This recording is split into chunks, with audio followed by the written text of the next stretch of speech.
In recent weeks, there have been a surge in silver and gold prices. Gold has reached all-time high, while silver still looks cheap. These metals are precious metals, and they are being bought mainly as a hedge right now. But what about copper? Copper, if you look at the periodic table of elements, you will see it is in the same column as gold and silver. It has some of the same physical and chemical properties as gold and silver.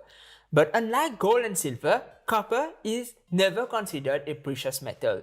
The metal is used to make coins. It is used to make medals, to make statues. For example, brass and bronze are alloys of copper, and they're used to make bronze statues. But copper is never considered a precious metal. It is a base metal. And actually, copper is the third most used metal in the world after iron and aluminum. But is copper today a better investment than gold and copper? I'm going to answer this question after you smash the like button for the YouTube algorithm. If you are new to the channel, my name is Ishfaq. I am a popular investor on eToro, where I manage assets for over 120 people. So please subscribe and hit the notification bell so that you don't miss the coming videos. Like we said, gold and silver are precious metals. There are two other common precious metals, palladium and platinum. Each one of these have different uses. For example, platinum is used in catalytic converters, but this is not the use of gold. Gold and silver are mainly used as hedges, but silver, being the best electrical conductor, also has electronic uses.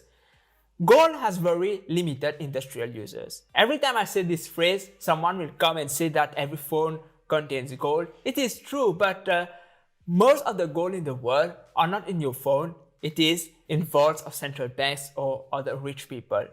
So this is the main purpose of gold, to be stored as a hedge. Silver, like I told you, is also a hedge, but it is also used for other things. For example, in electronics. But because silver is still a precious metal, it is expensive. It is not as expensive as gold or even platinum and palladium, but it's still expensive. And if people can use other metals which have some of the same properties as silver, they will use it. And one of these metals is actually copper.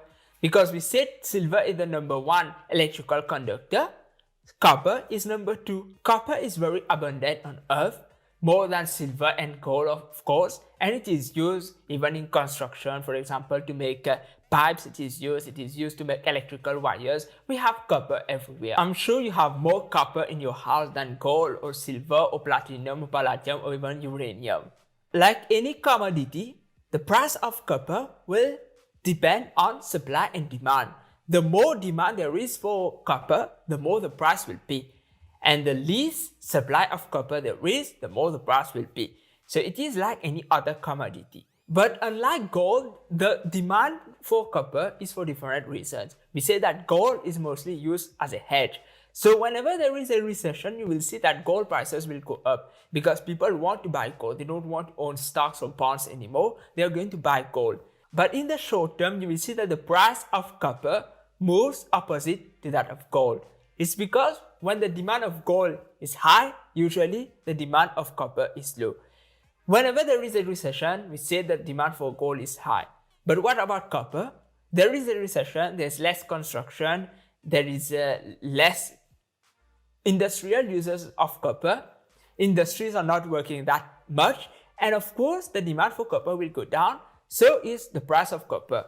But this time, things are different. Because of all the money printing that has been going on, all the quantitative easing, there's a lot of money in the system. Even if we are not seeing so much inflation yet, I recently made a video about inflation, you can watch it. We are seeing monetary inflation, even if prices of goods are not increasing that fast yet, but there is a monetary inflation. It means that people don't want to keep cash. Investors do not want to keep cash. They want to invest that money. And in one of the things they are going to invest, one of the assets is gold. So prices of gold will go up. So even after the recession ends, we can still expect prices of gold to keep going up because of all that money that now are being saved by people who are not investing. When these people are going to spend that money, this will create actual inflation.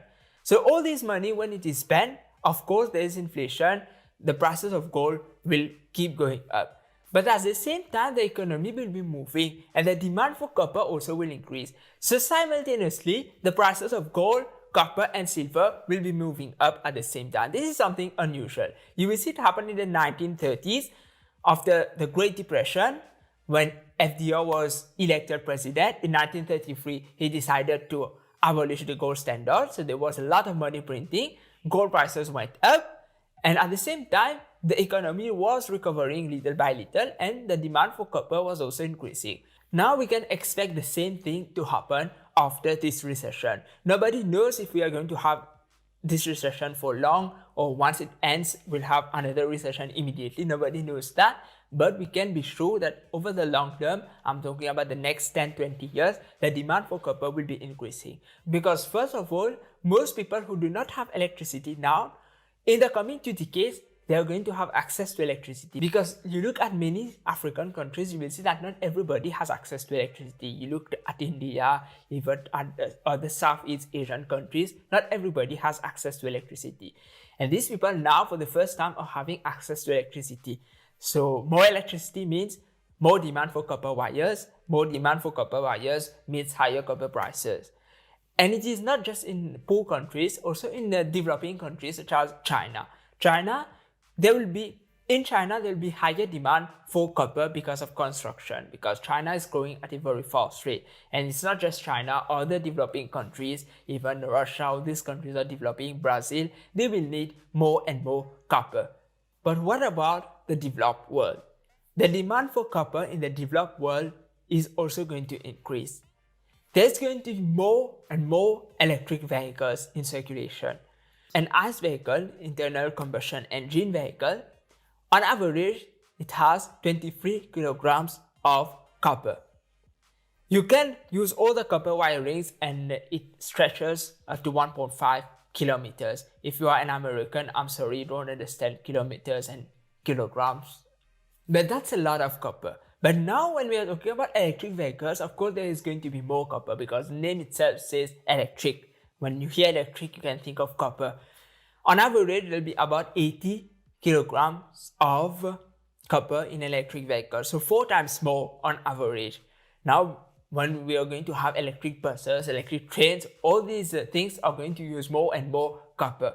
And it's not just electric vehicles and electric trains. It's also about renewable energies. When I was traveling about 2 years ago to the UK, I saw something very interesting. There was a big offshore wind farm. It was very beautiful. So you have over 140 of these wind turbines.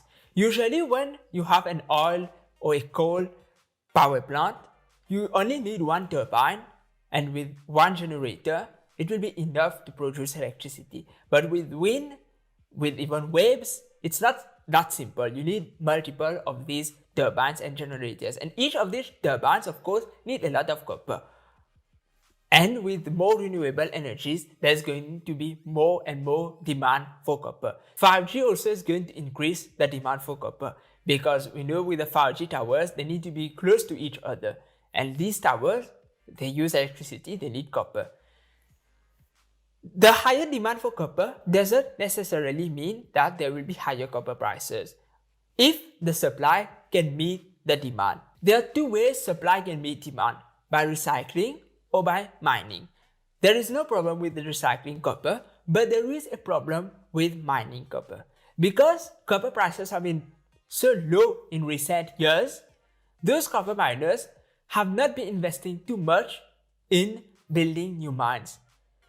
So the capital expenditure of those copper miners have been quite low. Now when the demand for copper is going to increase, there will be a point when the supply will not be able to meet that demand. And we will have something which is called a supply cap. It means the demand is going too fast for the supply to meet it. Of course, eventually the copper miners are going to build new mines and then the supply will meet the demand. But over a short period of time, the price of copper can go very high.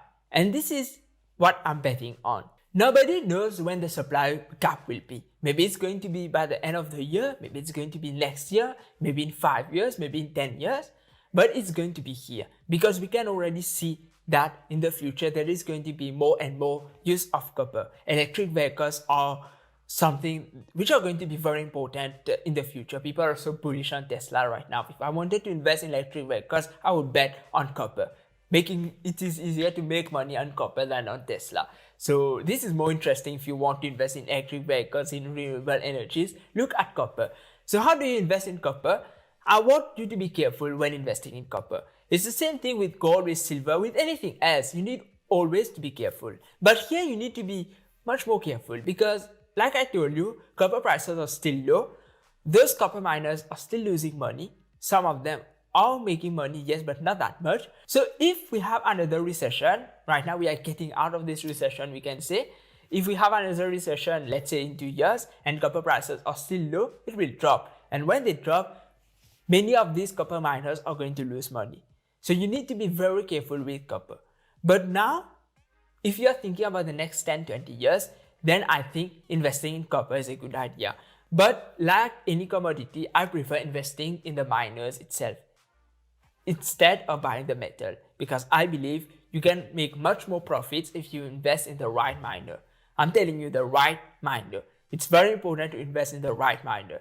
You need to look at the risk, the reward. I have analyzed several of the copper miners, and I will make another video talking about these copper miners. Which one do I believe is the best investment? I already have Freeport-McMoRan in my portfolio, but this is not my favorite copper miner. So let me know in the comments, what do you think about copper? Thank you for watching this video. Please like, subscribe and share. Please watch these two videos here if you have missed them. Have a nice day and goodbye.